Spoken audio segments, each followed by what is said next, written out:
बिस्मिल्लाहिर्रहमानिर्रहीम। जनाब अली हुजूर ये फरमाइए कि ये जो कल्चर होता है जिस पे कि मुझे थोड़े से मैं अदब के साथ कह रहा हूँ, मुझे गुस्सा भी आता है कि जी कब तक होगा, ये पूछना क्या जायज़ है कि जी कदों तक रोएगा? बिलाल भाई, ये तो रसूलुल्लाह सल्लल्लाहु अलैहि वसल्लम से भी पूछना जायज़ नहीं था, अगरचे उनके ऊपर तो वही आती थी। तो रसूलुल्लाह सल्लल्लाहु अलैहि वसल्लम के पास एक बंदा आ गया और उसने कहा कि जो आप चाहें और जो अल्लाह चाहे। तो रसूलुल्लाह ने फरमाया अजालतनी लिल्लाहि निद्दा, क्या तूने मुझे अल्लाह का शरीक कर दिया? कुल माशा अल्लाह वहदा, तू ये क्या जो अकेला अल्लाह चाहे।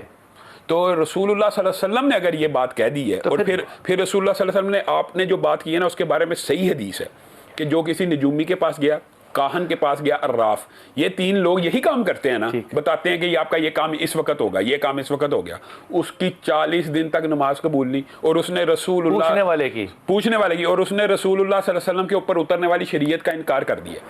गोया रसूल हाशमी जो हैं जिनके ऊपर जिब्रील अमीन खबर लेके आते हैं, रसूलुल्लाह उनसे पूछ सकते हैं ना कोई भी खबर। रसूलुल्लाह सल्लल्लाहु अलैहि वसल्लम ने अपने लिए, आपको पता है एक मरतबा ये कुरान पाक का वाक़या सूरत कहफ के अंदर आपको ये वाक़या पूरा मिलता है कि रसूलुल्लाह सल्लल्लाहु अलैहि वसल्लम से आके लोगों ने पूछ लिया कि ज़ुल्करनैन के बारे में बताइए, साहब कहफ के बारे में बताइए।